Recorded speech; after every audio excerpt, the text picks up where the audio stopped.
Oke, kita akan mulai dari minggu ini kita akan melihat kitab Perjanjian Lama. Dan ini ada satu hal yang supaya memacu kita mengenal firman Tuhan. Saya tahu tidak mudah untuk membaca seluruh firman Tuhan, apalagi Perjanjian Lama. Oleh sebab itu kami harap melalui sesi-sesi ini kita bisa lebih tertarik kepada firman Tuhan. Dan ternyata dalam Perjanjian Lama itu banyak sekali saudara rahasia-rahasia yang indah yang menuju kepada Tuhan Yesus, yang cerita-ceritanya menunjukkan Tuhan. Dan saudara kalau tahu ya, zaman Rasul Paulus mereka tidak ada perjanjian baru. Selama 50 tahun sampai 100 tahun mereka hanya memakai Alkitab Perjanjian Lama untuk berkhotbah. Oleh sebab itu kita harus tahu betapa pentingnya Perjanjian Lama ini, saudara. Dan melalui pengabaran Injil Perjanjian Lama banyak sekali jiwa dimenangkan. Nah, akhir-akhir ini kita kurang bisa memahami atau merasakan indahnya Perjanjian Lama ini. Kita akan mulai Kejadian. Nah, kitab Kejadian ini merupakan suatu penyataan dari permulaan segala sesuatu, saudara. Kenapa kitab ini penting? Karena kitab ini memberikan dasar bahwa segala sesuatu yang ada di bumi ini dimulai oleh Allah. Amin, saudara. Nah, kalau kita melihat segala sesuatu yang saudara lihat saat ini adalah hasil dari apa yang tertulis di dalam Kejadian. Oleh sebab itu Kejadian ini penting. Asal usul dari segalanya. Bagaimana bumi diciptakan, bagaimana manusia diciptakan, kenapa Tuhan menciptakan manusia, dan apa akibat dari manusia tidak mau taat kepada Tuhan, akibat dosa, efeknya sampai terjadi di seluruh dunia bumi ini. Itu semua tercatat di dalam Alkitab Kejadian. Dan bagaimana Tuhan mulai mengenalkan dirinya lagi, bagaimana Tuhan memilih orang-orang dari dunia ini untuk memperkenalkan dan mengabarkan jalan yang benar supaya umat manusia bisa kembali kepada Dia. Makanya kitab Kejadian ini adalah kitab yang luar biasa pentingnya, saudara. Akhir-akhir ini banyak sekolah-sekolah yang mulai tidak mau mengajarkan. Ya, mungkin ada 100 tahun, 50 tahun ke atas. Fakultas yang dulunya terkenal seperti sekolah di Harvard, Princeton, dulunya itu adalah sekolah teologi yang mengakui firman Tuhan sebagai jawaban dari segala pengetahuan.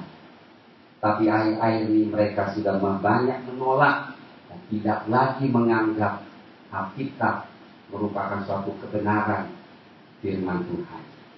Makanya terjadi banyak pelajaran-pelajaran yang tidak sesuai dengan firman Tuhan. Makanya kita mendapati banyak tantangan, saudara-saudara. Kalau iman kita mau kita kuat, benar-benar berakar, maka kita harus mulai mengerti Kejadian. Kita harus mulai pelajari firman Kejadian ini. Jadi kita melihat Kejadian ini, kita tidak bisa tentunya mempelajari setiap pasal. Ini adalah semacam panorama saja. Berarti satu introduksi apa sih di dalam kitab Kejadian ini, rangka besarnya. Tetapi meskipun demikian, tetapi saya percaya bobotnya juga luar biasa. Ini saudara, tidak mungkin kita mempelajari ayat ini adalah saudara yang akan pelajari. Nah, kita melihat kitab Kejadian ini ada 50 pasal. Dan kita melihat dari pasal 1 sampai ke 11 ada 4 kejadian yang penting sekali, yang mempengaruhi umat manusia, bahkan lingkungan kita. 4 kejadian. Kemudian kita melihat dari pasal 12 sampai pasal 50, kita melihat 4 tokoh yang ditulis oleh Tuhan. Dan 4 tokoh ini merupakan 4 tokoh yang penting sekali, yaitu Abraham, Ishak, Yakub, dan Yusuf. Dan kita akan mempelajari kehidupan mereka. Saudara akan melihat nanti sebentar lagi, kita akan melihat 4 tokoh ini menunjukkan Allah Bapa, Anak dan Roh Kudus. Bahkan pelayanan Tuhan Yesus sewaktu di bumi. Tapi sebelumnya mari kita melihat 4 kejadian. Apa 4 kejadian yang di dalam Alkitab? Yang pertama, ciptaan. Dikatakan di pasal 1 ayat 1, pada mulanya Allah menciptakan langit dan bumi dan segala sesuatu. Kita melihat Tuhan menciptakan lingkungannya dan terdahulu. Tanaman, matahari, bintang, langit, binatang-binatang, semuanya Tuhan ciptakan terdahulu. Hanya pada hari ke-6 Tuhan ciptakan yang kerinduannya, yaitu manusia. Manusia diciptakan beda dengan malaikat, karena Tuhan katakan, aku akan menciptakan mereka serupa dengan aku. Oleh sebab itu, kalau saudara melihat kiri kanan, ada gambaran Allah di dalam teman saudara, di dalam setiap manusia ada gambaran Allah. Oleh sebab itu, saudara, setiap orang yang hidup berharga di mata Tuhan, karena dia adalah gambaran Allah.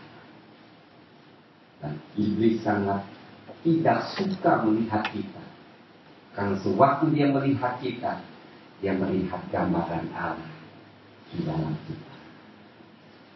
Oleh sebab itu, saudara, kehidupan adalah satu hal yang sangat berharga. Dan kita melihat betapa besar kasih Tuhan di dalam ciptaan ini. Segala sesuatu dia harus ciptakan sempurna dahulu. Amin, saudara. Semuanya diciptakan hanya untuk tujuan untuk membuat manusia hidup berarti. Amin, saudara. Diciptakan dulu. Seperti kita, siapa yang di sini mempunyai yang pernah pengalaman piara ikan? Ada nggak suka hobi piara ikan di sini? Kita kalau mau siapkan ikan koki itu atau ikan apa aja, apa dulu yang disiapkan?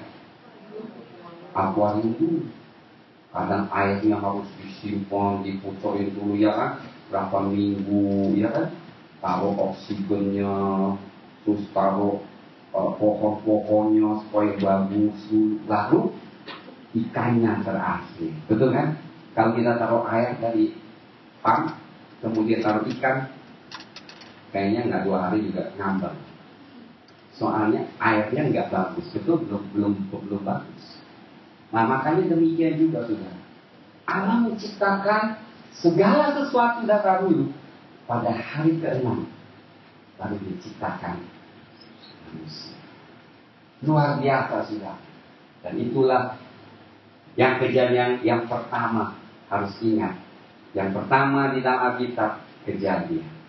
Tapi kemudian kejadian kedua adalah jatuhnya manusia ke dalam dosa. Nah, kita melihat di dalam Alkitab ini, di dalam kejadian yang kedua ini, bahwa manusia diciptakan, diberikan kehendak untuk memilih. Amin, saudara, ingat sekali.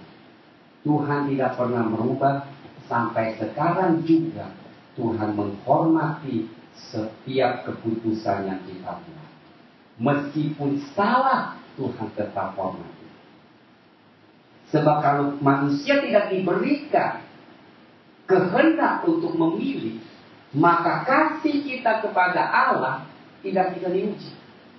Betul ya? Kalau kita hanya diciptakan bisa mengasihi Allah saja, nggak bisa berdosa, ya kita sama juga robot. Nah, Tuhan tidak tahu apakah kita mengasihi Dia dengan sesungguhnya, karena kita tidak diberikan pilihan untuk memilih. Oleh sebab itu, saudara, meskipun kita sudah lahir baru, kita sudah di dalam Tuhan, kita tetap bisa memilih yang salah. Kalau kita tidak berhati-hati, kita tetap bisa memilih yang keliru. Saudara harus ingat, kita diberikan hak untuk memilih. Nah, akibat dari dosa kita tahu adalah maut.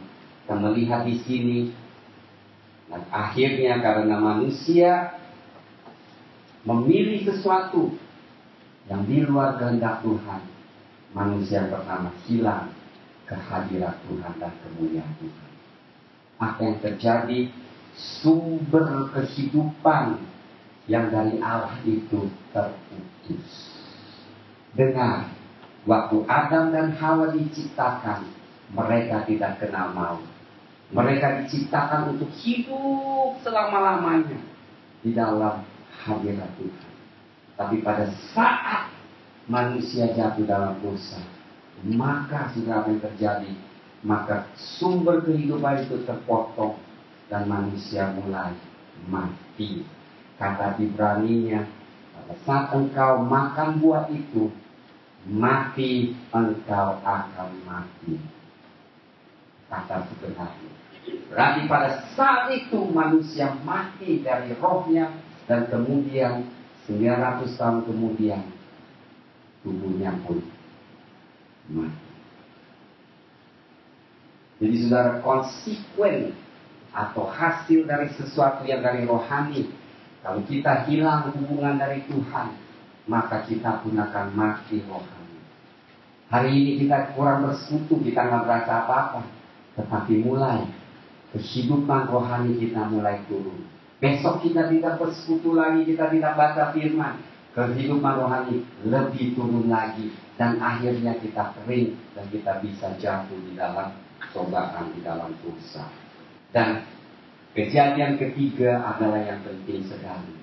Manusia terus berdosa, akhirnya apa? Penghakiman Allah terjadi melalui air bah. Kenapa air bah ini suatu hal yang penting, saudara? Saya pernah katakan, saudara, terjadinya air bah bukan saja dicatat di dalam Alkitab, tetapi di dalam banyak tradisi dan kepercayaan. Mereka pernah tercatat bahwa air bah ini pernah terjadi, saudara. Air bah ini menutupi seluruh bumi, dan segala yang bernafas semuanya mati kecuali Nuh dan keluarganya. Hanya satu yang tidak kena hakim penghukuman, apa? Ikan. Ikan air bah makan lebih senang. Bertambah-tambahlah ikan. Makanya Tuhan Yesus hanya makan ikan. Nah, air bah itu menghapus seluruh kehidupan. Tetapi akibat dari air bah itu dahsyat, saudara. Ada 4 hal, saudara, yang saya mau sampaikan. Air bah itu apa yang terjadi? Penting sekali. Yang pertama, saudara, tingkap-tingkap langit terbuka, terbelah. Saudara, salah satu kenapa manusia pada zamannya Adam dapat hidup 900 tahun. Bayangkan 900 tahun. Barusan yang orang yang tertua di Jepang hanya hidup 116 tahun. Gak ada apa-apanya dibanding waktu zamannya Adam dan Hawa 900 tahun. Istilahnya hidup sampai bosan. Tapi pada saat itu kenapa manusia bisa hidup 900 tahun? Karena keadaan bumi berbeda dengan sekarang.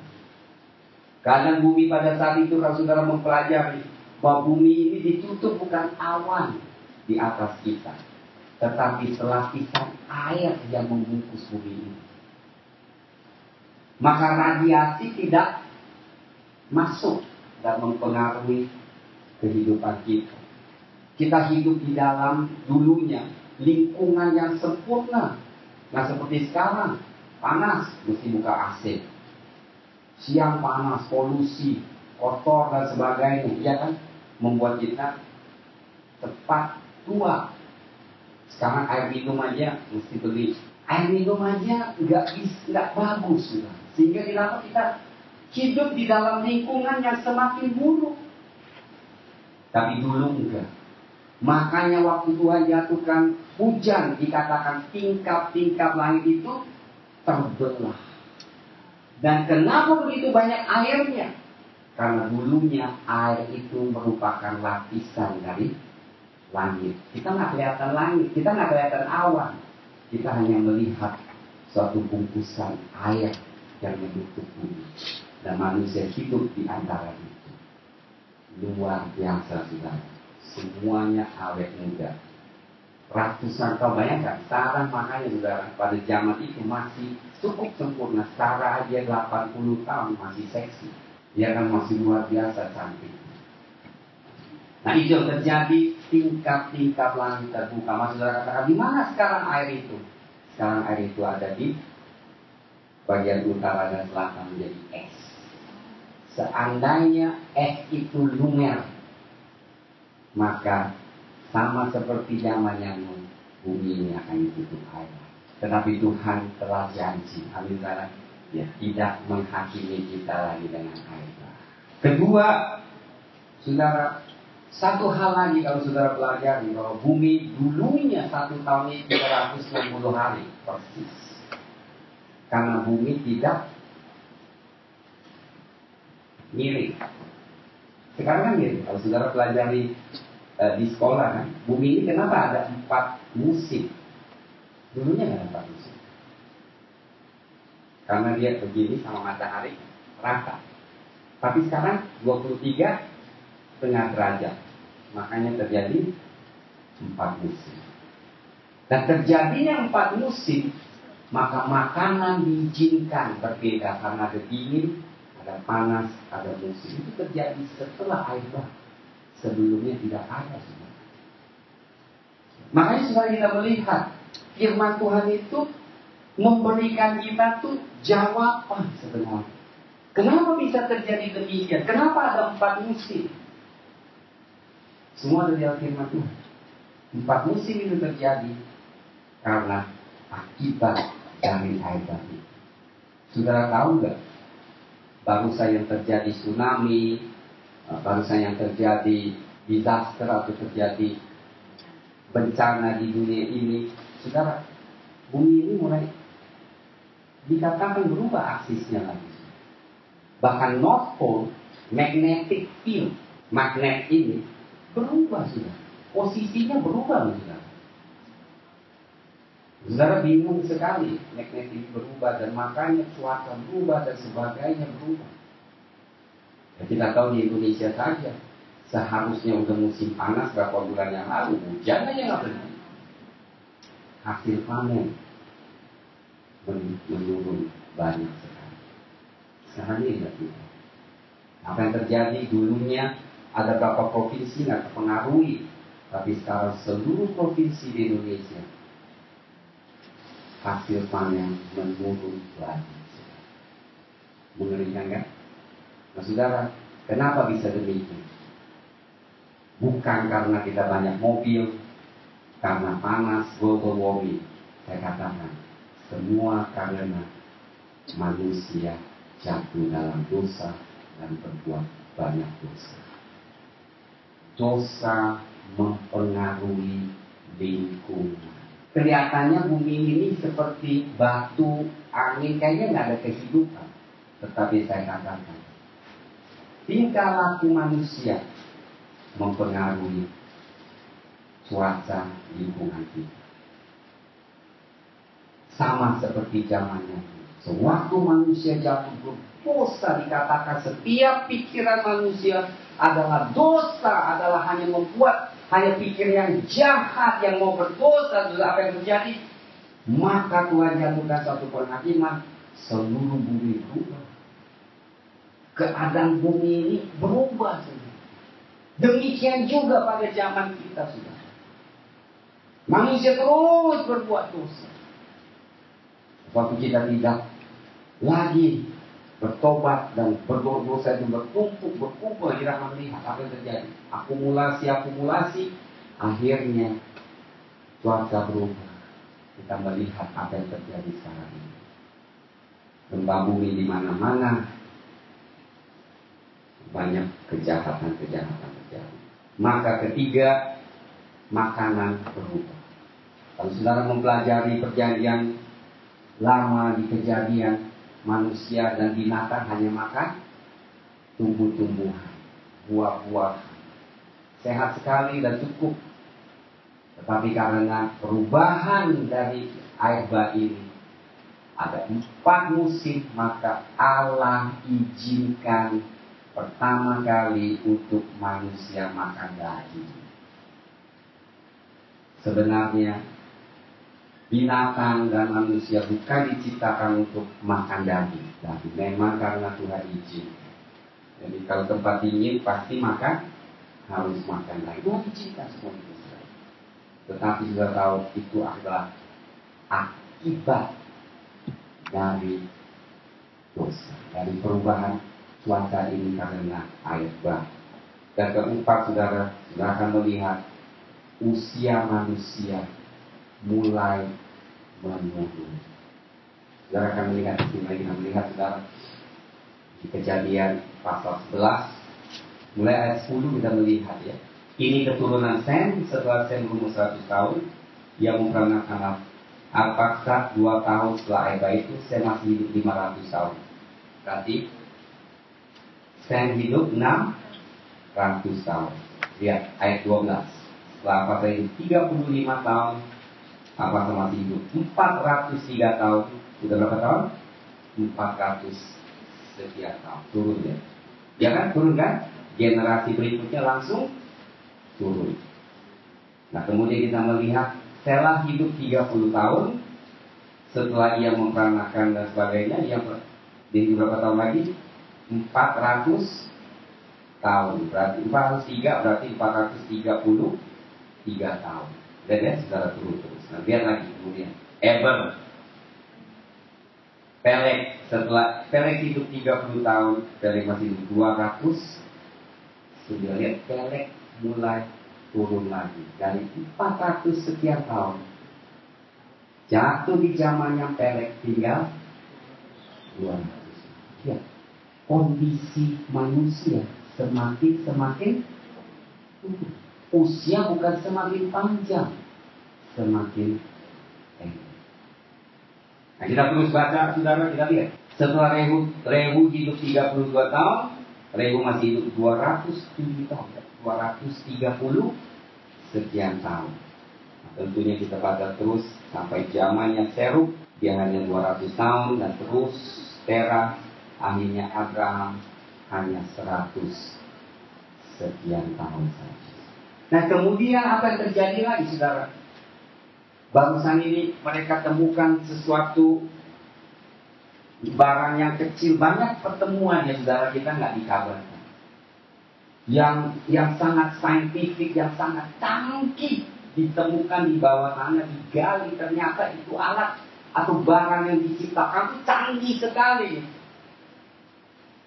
Ada baterai yang sebesar gini yang pernah dikeluarkan, dan mereka pikirkan ini zaman apa yang sebelumnya itu udah bisa ciptakan hal yang begitu canggih. Kalau saudara mau tahu kapan zaman? Mereka bilang, when the lost civilization, di mana ada satu zaman tidak dicatat di dalam sejarah, yang hidupnya canggih banget. Saya katakan, mereka itu ada di zaman yang sebelum air bah. Banyak kita pikir tuh zaman kita zaman yang tercanggih.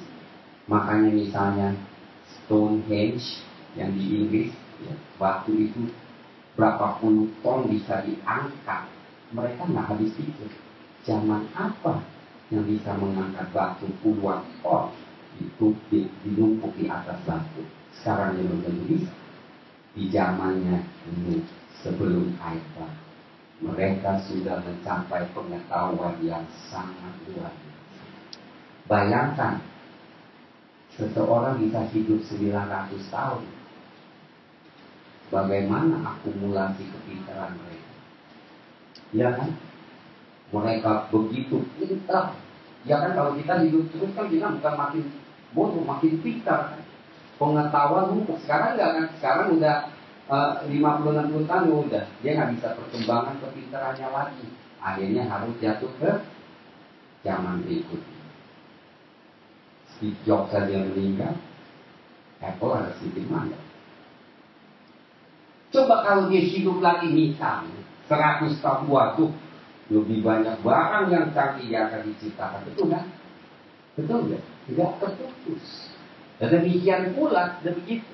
Jadi sewaktu air bah itu menutupi segalanya, segala kepintaran manusia, segala jaya manusia, semua direndam di bawah air. Nuh harus memulai segala sesuatu dari Nuh. Nah makanya Alkitab mencatatkan segala sesuatu yang sangat menarik. Nah, hasil dari baik-baik itu ternyata luar biasa sudah.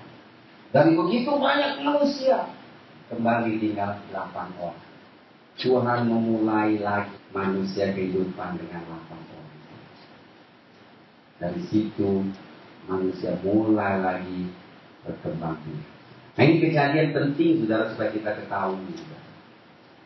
Kita adalah turunan Nuh, dia dari salah satu anaknya, atau yang mana.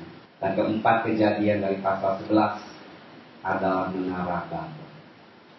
Babel artinya bingung, kebingungan. Waktu Tuhan perintahkan manusia supaya pergi ke seluruh bumi, menghuni ke seluruh bumi, jangan berkumpul jadi satu. Tetapi manusia melanggar perintah Tuhan. Samalah seperti kita sekarang. Kadang Tuhan suruh lakukan sesuatu, kita lakukan sebaliknya. Nah, itu tabiat manusia seberapa jatuh dalam dosa. Dan apa yang terjadi saudara? Mereka mau mendirikan menara Babel yang tinggi selangit. Pasti lebih tinggi dari World Trade Center. Dan mereka mungkin masih ada kepintaran untuk membangun. Dan pada saat itu mereka masih satu bahasa.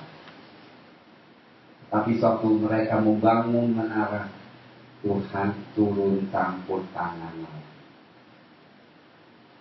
memberikan mereka berbagai bahasa. Tiba-tiba mereka berbahasa yang berbeda, sehingga menara Babel itu tidak dapat selesai. Dan manusia akhirnya harus mencari. Jadi kita melihat di sini saudara, ini 4 kejadian. Meskipun saudara ilmu pengetahuan atau di sekolah mungkin tidak mau mengakui, namun ini merupakan dasar dari iman Kristen. Kita harus tahu, kita harus yakin, dan kita harus percaya apa yang Alkitab telah tuliskan. Karena segala sesuatu dimulai oleh Allah. Sampai sekarang meskipun ilmuwan banyak yang tidak percaya kepada Tuhan, menolak ciptaan Tuhan. Mereka berusaha mencari teori mengatakan manusia itu terjadilah karena evolusi dan bagaimana kebetulan ini terjadi sehingga manusia tiba-tiba ada sesuatu yang hidup, kemudian evolusi dari sel yang kecil menjadi kompleks menjadi manusia yang hidup. Jadi nenek moyang saudara salah satu adalah monyet yang diajar. Namun saudara saya katakan kita tidak dapat membahas di sini, tapi semua itu tidak ada dasar. Akhirnya itu pun semacam suatu kepercayaan, suatu agama. Tidak ada dasar dari ilmuwan. Saintifiknya tidak ada. Ini 4 hal penting dalam kejadian pasal 1 sampai pasal sudah harus belajar. Nah kemudian kita mulai pasal 12 sampai pasal 54 tokoh Abraham, Ishak, Yakub dan Yusuf. Dan tidak kebetulan Tuhan pilih 3 waktu itu. Tuhan mulai menyatakan dirinya sebagai Allah Bapa, Anak dan Roh Kudus. Di dalam Abraham dikatakan Bapa iman, ya kan? Memang dia adalah gambaran dari Allah Bapa, saudara. Trinitas. Gambaran itu tidak sempurna, seperti saya katakan. Tapi gambaran itu luar biasa. Karena kita tuh tidak mungkin bisa mengenal Tuhan begitu besarnya. Akhirnya Tuhan harus berikan suatu gambaran yang gampang untuk manusia mengerti. Dan dia berikan gambaran Allah Bapa di dalam kehidupan Abraham. Nah kita melihat kehidupan Abraham apa? Iman.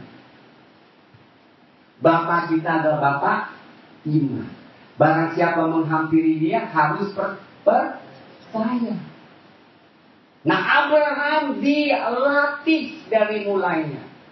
Melalui suara Tuhan keluarlah dari keluargamu, dari sanakmu keluar. Aku akan menunjukkan tanah perjanjian. Aku akan memberkatimu.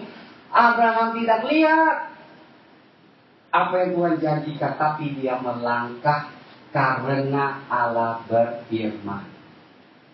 Itu menjadi fondasi kekristenan. Percaya bukan karena lihat, tetapi karena iman. Di dalam Abraham kita pelajari sifat Allah Bapa.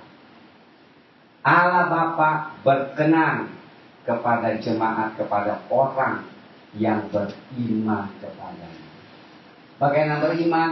Percaya apa yang dia tulis, percaya akan Alkitab, dan melakukan perintahnya, berkenan di hati Bapa. Itu adalah Abraham.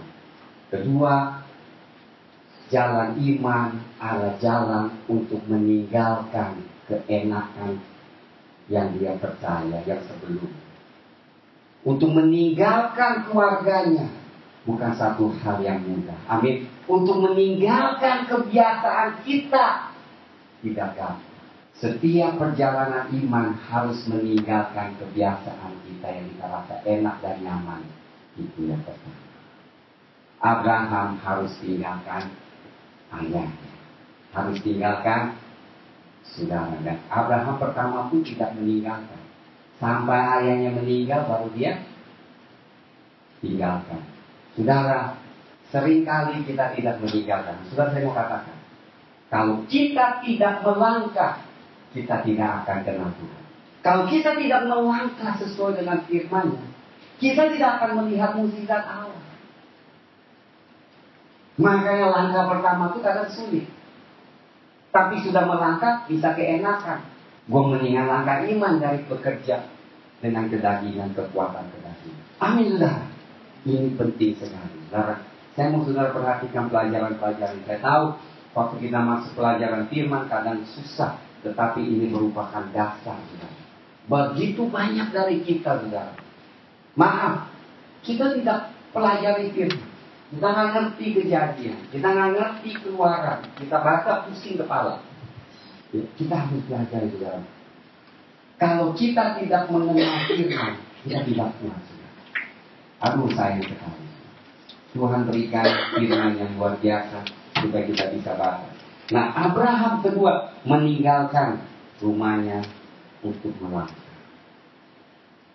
Belum tentu kita harus tinggalkan, tetapi seringkali meskipun kita terbelenggu dengan bangsa, dengan hal-hal yang membelenggukan kita, tapi tetap kita tidak meninggalkan. Kita tidak berani melangkah. Ketiga, memisahkan dirinya dari Lot. Iman itu kadang-kadang Lot adalah ponakannya, sangat dekat dengan Abraham. Tetapi Allah tidak memerintahkan Abraham untuk membawa Lot. Dia sendiri ambil inisiatif untuk bawa Lot bersama dia. Akhirnya terjadi perselisihan. Dengar, saudara, di dalam jalan iman kita kadang ada orang-orang yang kita harus tinggalkan supaya kita terus lebih dekat dengan Tuhan, supaya iman kita bertumbuh. Jangan izinkan orang mencuri mahkota kita. Lot hampir menghambat perjalanan Abraham. Betul? Tapi Tuhan belas kasihan, akhirnya Lot dipisah. Dan setelah itu Abraham lebih mengenal Tuhan, imannya makin bertumbuh. Ini berapa hal yang penting di dalam kehidupan Abraham, saudara. Saya mau saudara perhatikan ini. Kita melihat di pasal 16, Abraham percaya penuh dengan janji-janji Tuhan. Dan Abraham rela mau mengorbankan anaknya yang Tuhan berkati, Ishak, untuk dipersembahkan. Luar biasa, saudara. Iman seringkali menuntut supaya kita kembali memberikan Tuhan apa yang Tuhan sudah berikan kepada kita. Luar biasa, saudara. Saudara, yang penting di dalam Abraham, dengar baik-baik. Akhirnya Abraham lulus dari segala ujian. Apa yang terjadi setelah dia lulus dari segala ujian? Abraham menjadi berkat bagi segala bangsa. Setelah saudara diproses di dalam iman, maka saudara akan bisa menjadi berkat, saluran berkat bagi banyak orang. Kalau kita tidak diproses, kita tidak bisa menjadi saluran Allah Bapa. Kemudian kita melihat kehidupan Ishak. Ishak itu sebagai anak, ya kan? Anak mewarisi apa yang Bapa sudah miliki. Tuhan Yesus mewarisi segala sesuatu dari Bapa. Kita sebagai anak-anak sama-sama mewarisi apa yang Allah telah berikan kepada kita. Dahsyat. Di dalam kehidupan Ishak hanya dua hal yang menjadi pusat kehidupannya. Yang pertama adalah kelahirannya. Abraham Sarah itu mandul. Bertahun-tahun hanya mengharapkan anak, satu anak, di mana Tuhan janjikan Ishak. Demikian pula kita dunia yang menanti-nantikan Mesias ribuan tahun, Tuhan Yesus Kristus. Kelahirannya adalah mukjizat, kelahiran Tuhan Yesus adalah suatu mukjizat. Ishak menggambarkan anak Allah. Luar biasa ya saudara ya. Dan Ishak mau dipersembahkan, dan Tuhan katakan, Abraham, saya sekarang tahu hati. Tuhan kadang-kadang bukan mau persembahan yang kita berikan, tetapi dia melihat hati yang mau taat. Amin saudara. Sebab Ishak nggak jadi kan dikorbankan, tetapi Tuhan berkenan karena Abraham percaya penuh kepada Allah dan taat. Di dalam Ishak kita melihat ketaatan. Di dalam Tuhan Yesus kita melihat ketaatan. Tuhan mau kita juga taat dengan segala sesuatu yang diberikan. Kedua, di dalam kehidupan Ishak adalah mempelainya. Benar, seringkali kita hanya ingat Ishak hanya sebagai anak Allah yang dikorbankan di atas kayu salib, suatu gambaran. Tetapi dengar baik-baik sih, Allah tidak saja datang untuk menyelamatkan umat manusia, dengar baik-baik, tetapi Allah menghendaki mempelai wanita, yaitu gerejanya bagi anaknya Tuhan Yesus. Kita bukan hanya diselamatkan, kita supaya dikuduskan menjadi mempelai anak Allah. Amin. Mempelai cantik kan? Cantik. Maka dikatakan tidak bercatat celah kehidupan Ishak, bukan saja sebagai anak yang mau dikorbankan, tetapi juga dengan mempelai. Itulah anak Allah. Waktu dia datang ke dunia, saudara dengar, bukan saja dia datang untuk menyelamatkan, ya itu penting sekali, tetapi sewaktu dia datang kedua kalinya, dia menjemput mempelai wanita. Siapa mempelai wanitanya? Ya kita. Gereja pada saat itu akan menjadi cantik, saudara, nggak korupsi. Gereja sering banyak mencemarkan diri, saudara. Belum siap ya. Makanya Tuhan belum datang. Mudah-mudahan kita semua, amin saudara, siap jadi mempelai. Sekarang iblis mau mencemarkan kita semua, supaya kita tidak layak dijemput. Iblis tahu tuh Tuhan Yesus sudah mau datang. Makanya gereja mengalami itu banyak masalah. Jatuh dalam dosa, hamba Tuhan jatuh dalam dosa. Ampun. Tapi pada akhirnya, amin saudara, tetap gereja menang. Tetap gereja akan bangkit. Amin. Gereja akan menjadi kudus. Api Roh Kudus akan membakar kita, menyempurnakan kita, menyiapkan kita, amin, bagi kita yang rindu menjadi mempelai Siapkan diri. Kami saudara, tidak bercacat celah. Bukan luarnya nih, bukan luarnya nih. Rohnya yang cantik. Ketiga adalah Yakub. Yakub adalah gambaran Roh Kudus. Kenapa Roh Kudus? Lihat, pekerjaan Roh Kudus tidak bisa dilihat. Betul kan? Kita tidak lihat pekerjaan Roh Kudus. Tapi Roh Kudus bekerja di dalam kehidupan Yakub. Dari mulainya Yakub begitu licik. Jual sop untuk menyuri hak sulungnya. Dicuri dari si Esau. Dia licik sekali. Dia pura-pura jadi Esau, bohongin ayahnya yang udah matanya udah nggak lihat. Dia bohong. Diajarin mamanya lagi. Kemudian dia lakukan banyak hal. Akhirnya dia harus kabur dari rumah. Nah Tuhan dengan luar biasa. Saya senang kalau lihat. Karena Tuhan tetap bekerja. Lu licik nggak apa-apa. Tuhan mah, aduh Tuhan pinter jago dah Tuhan. Dah hikmat banget. Lu licik nggak apa-apa. Ketemu siapa? Rahel. Rahel. Cantik Rahel. Ketemu langsung dicium.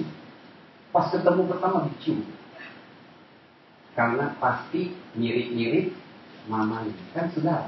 Pas ketemu, nah Tuhan kerja. Bukan sih, suka nih cewek nih, naksir ya? Ya udah. Ketemu Laban lebih licik dari ini. Sudah kita mau licik? Jangan, nanti dicium malah lebih licik. Kita pikir pinter, orang yang lebih pinter. Yakub 13. Gajinya diganti 10 kali. Dombanya dibohongin. Dia bilang ya yang ada ini dikasih tuh ya. Akhirnya Laban ambil semua. Malam pengantin dia udah senang-senang. Rahel, buta kali itu. Akhirnya belum apa kali lihat pagi-pagi baru ketawa. Lihat katanya. Berarti dia udah benar-benar nafsu sampai buta. Dia dibohongi, dia dihantui. Kerja 14 tahun buat 2 istri, kerja lagi berapa tahun? Darah puluhan tahun. Akhirnya hancur.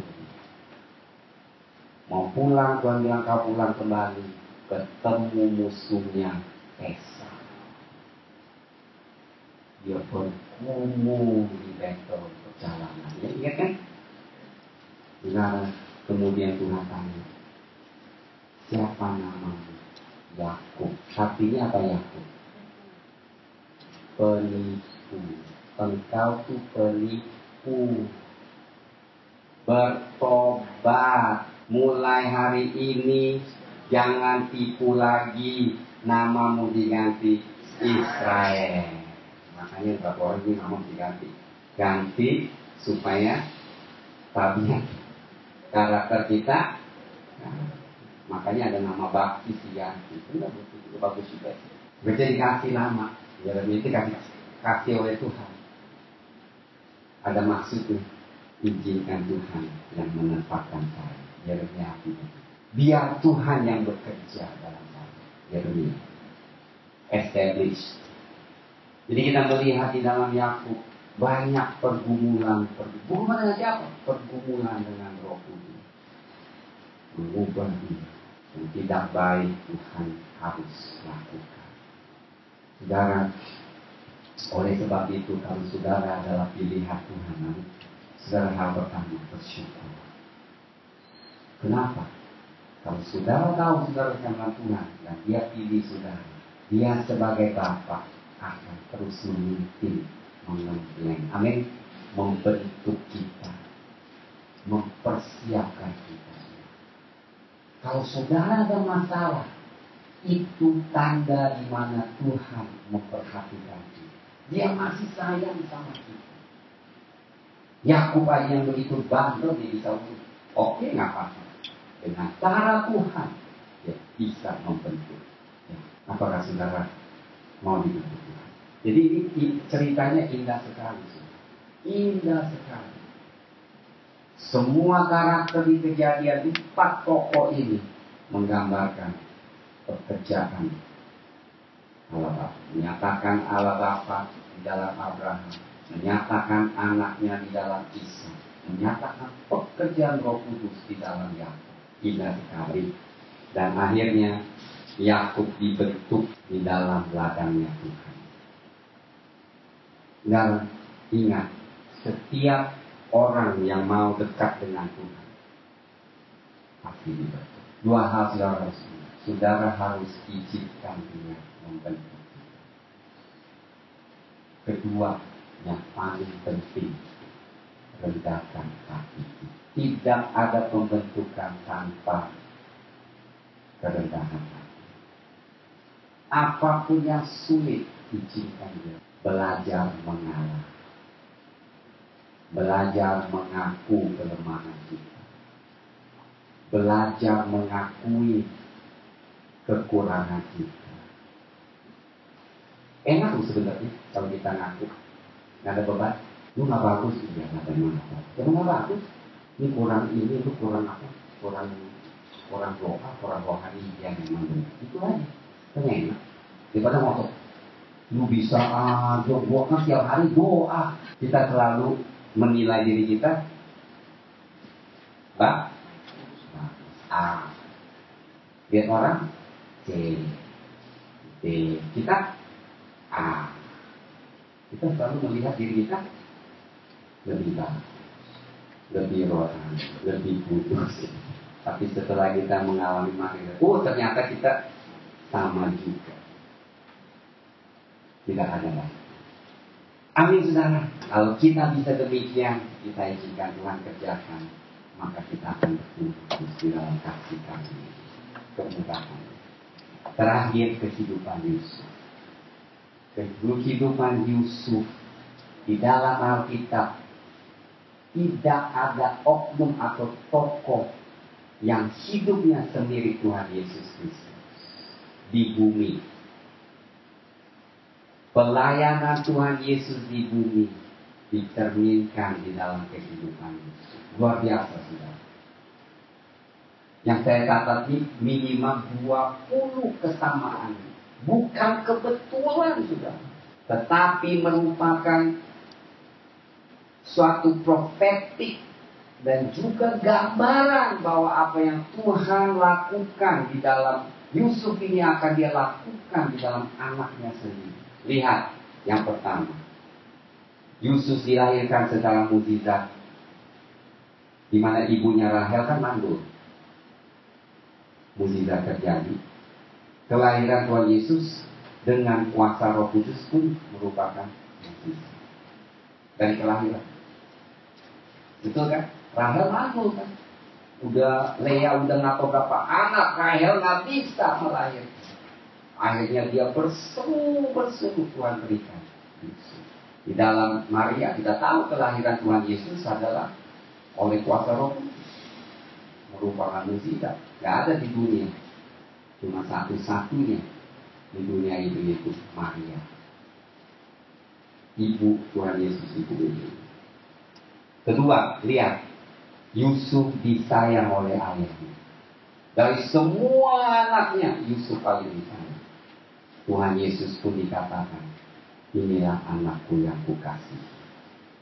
Tuhan Yesus adalah anak kesayangan Bapa, karena anak tunggal. Gambaran yang mirip. Ketiga, Yusuf dibenci saudara-saudara. Betul kan? Karena cemburu iri hati. Tuhan Yesus pun tidak disukai oleh saudara. Saudara bisa lihat di Yohanes 7. Di mana dia juga tidak diterima oleh kaum bangsanya. Yusuf ditolak, Tuhan Yesus ditolak. Yusuf paling disayang papanya, Yesus disayang Allah Bapa. Keempat, lihat lucunya. Yusuf dijual kemana? Kemana? Ke Mesir. Tuhan Yesus mengungsi di Mesir. Ya kan? Waktu pembunuhan terjadi, Herod membunuh pembunuhan melalui mimpi. Lucu kan, dua-dua melalui mimpi. Yusuf mimpi bahwa dia akan menjadi besar. Makanya akhirnya dia dijual ke Mesir. Ayahnya Tuhan Yesus dapat mimpi dikatakan engkau harus kabur ke Mesir. Oleh karena mimpi. Makanya mimpi kadang-kala adalah pesan dari Tuhan. Kelima, Yusuf dikhianati oleh saudaranya. Tuhan Yesus dikhianati oleh murid. Saudaranya 12 dikhianati oleh Tuhan Yesus dan 12 murid dikhianati oleh Judas. Belum lagi, luar biasa. Sebenarnya pada Yusuf luar biasa. Yusuf dianiaya dengan saksi palsu. Betul kan? Istri Potifar masuk ke penjara. Dia tidak melakukan, dituduh. Yusuf tuh mau perkosai saya, sebenarnya dia yang ngasih Yusuf. Kedua, Tuhan Yesus dianiaya oleh saksi-saksi palsu. Mereka sebenarnya nggak ada saksi untuk menuduh Tuhan Yesus, tetapi saksi-saksi palsu menuduh Tuhan Yesus. Lihat, Yusuf kudus, Tuhan Yesus kudus. Yusuf menafsirkan mimpi 2 pejabat Firaun. Ini saudara luar biasa. Lihat ya. Juru minuman yang akan dipulihkan posisinya kembali oleh Firaun dan juru roti yang akan digantung dalam 3 hari. 2 mimpi, ingat? Yang satu Tuhan Yusuf katakan, dalam 3 hari posisimu akan kembali. Engkau akan mulai tuang kembali minuman anggur sebenarnya untuk Firaun. Tapi juru roti digantung. 3 hari dua-duanya akan terjadi dan digenapi. Apa artinya sudah? Tuhan Yesus digantung dan mati 3 hari. Ya kan, tubuhnya roti juru roti, tapi darahnya dibawa ke surga untuk penebusan. Dan Tuhan Yesus setelah bangkit dari orang mati, posisinya dikembalikan dulu di sebelah kanan Bapa. Juru minuman di dalam Firaun itu adalah posisi yang penting. Sebelum Firaun minum, dia harus minum itu supaya nggak ada lagi. Jadi paling dipercayai oleh Firaun. Jadi posisi juru minum kembali, posisi Tuhan Yesus kembali. Dalam Yohanes 17, kembalikan aku dalam kemuliaan itu. Tuhan Yesus kembali. Posisinya setelah mati 3 hari dibangkitkan dan kembali duduk di sebelah kanan. Dahsyat, nubuatan itu pewahyuan dahsyat sekali dalam Yusuf. Kesembilan, Yusuf dipenuhi Roh Kudus. Satu di banyak penuhi, maksudnya bukan seperti yang kita maksudnya, dia begitu penuh bijak. Makanya Firaun katakan, kita mau cari siapa lagi yang seperti dia dipenuhi oleh Roh Elohim. Tuhan Yesus dipenuhi Roh Kudus. Ya kan? Waktu Yusuf menafsirkan mimpi Firaun, Firaun katakan, mau cari siapa lagi? Yusuf, engkau yang atur segala sesuatu. 7 tahun berlebihan, 7 tahun kekurangan. Yusuf mengatur semuanya dengan hikmah penuh Roh Kudus. Yang ke-10, Yusuf mengatakan juru minumnya, kalau engkau keluar, jangan lupakan aku. Ya, ingat, tapi dia lupa. Aku telah menafsirkan mimpi. Nanti kalau engkau keluar, ingat aku. Aku ini gak salah. Ingat aku. Tuhan Yesus waktu perjamuan kudus. Ingatlah. 1 Korintus 11:23. Ya, ingatlah. Peringatan aku. Setiap kali engkau makan roti ini dan minum lawan itu, engkau ingatkan. Kita harus selalu ingat apa yang Tuhan Yesus lakukan sehingga kita belajar bersyukur. Kemudian kita lihat saudara ayat 11, Yusuf dipenjarakan tanpa dosa. Yesus disalibkan tanpa dosa. Yusuf kan dihianat, dia nggak berdosa, dipenjara. Tuhan Yesus mati di kayu salib, bukan dosa dia, dosa kita yang dia tanggung. Dua-duanya dikhianati. Ke-12, jubah Yusuf dikoyakan, jubah Tuhan Yesus pun dikoyakan. Yusuf menjadi berkat atau juru selamat bagi Mesir. Tuhan Yesus juru selamat ini. Bayangkan Alkitab Kejadian. Begitu banyak menggambarkan Tuhan kita Yesus. Lihat, Yusuf diangkat posisinya pada usia 30 tahun. Tuhan Yesus mulai pelayanannya juga pada usia 30 tahun. Setelah baptisan di air di Yordan, dia mulai pelayanan usianya 30. Yusuf pun 30 tahun. Sudah kan, yang gimana? Jadi gimana Pak? Ya saya 50 tahun. Oh nggak apa-apa. Kita tetap melayani. Amin saudara. Yusuf ditinggikan dari penjara ke istana. Tuhan Yesus ditinggikan dari neraka ke takhta Allah Bapa di surga. Semuanya tuh ekstrim. Penjara yang paling rendah diangkat ke posisi di istana. Tuhan Yesus yang dibawa di neraka diangkat posisinya paling tinggi. Itu artinya apa? Semuanya sebelum diangkat harus dijatuhkan dulu. Semuanya semua. Sebelum Tuhan mengangkat dijatuhkan dulu. Tetapi dekretasi yang lain dijatuhkan dulu. Sedia dijatuhkan takut. Semuanya takut. Tapi nanti waktu diangkat, haleluya. Semua kesedihan lenyap dari kita. Amin saudara. Ingat Tuhan baik. Yusuf sebagai gembala, Tuhan Yesus sebagai gembala. Jubah Yusuf dicelupkan oleh darah kambing, kemudian dipersembahkan ke ayahnya karena anaknya mungkin meninggal. Jubahnya diculik di Tuhan Yesus, jubahnya dengan darahnya sendiri sebagai anak domba dan dipersembahkan ke Allah. Allah berkenan melihat Tuhan Yesus, menerima dia dengan keadaan hancur. Yusuf menjadi hamba. Tuhan Yesus adalah hamba yang melayani. Yusuf berkenan di mata tuannya Potifar. Tuhan Yesus berkenan di mata Bapa. Pengampunan dan pemulihan merupakan tema dari kehidupan Yusuf. Saudara ingat pasal 50 ayat 20.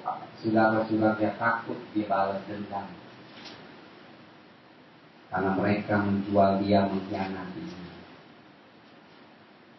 Yusuf menangis dan katakan, memang maksudmu jahat terhadapku, tetapi maksud Tuhan baik. Luar biasa. Demikian juga Tuhan Yesus. Akhirnya hubungan dipulihkan. Tuhan Yesus juga demikian.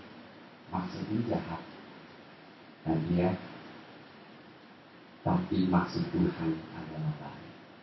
Saudara, kalau saudara makin dewasa dalam Tuhan, saudara akan melihat. Karena kita pikir orang jahat banget sama gue. Gak tahu karena Tuhan yang mengizinkan semua itu untuk mendatangkan kebaikan bagi kita. Amin. Saya tahu susah mungkin kami kita mengerti.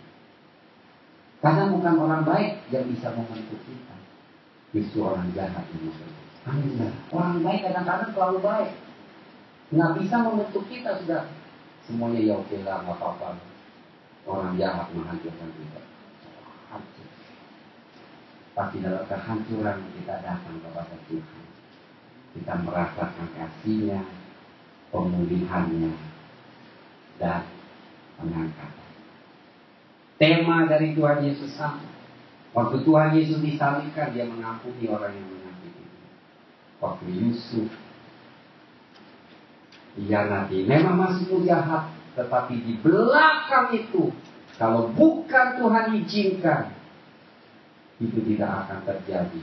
Tetapi Tuhan izinkan aku dikhianatimu sehingga aku bisa ke Mesir, dan di Mesir itu aku diangkat. Sekarang aku menjadi berkat bagi engkau semua. Dahsyat.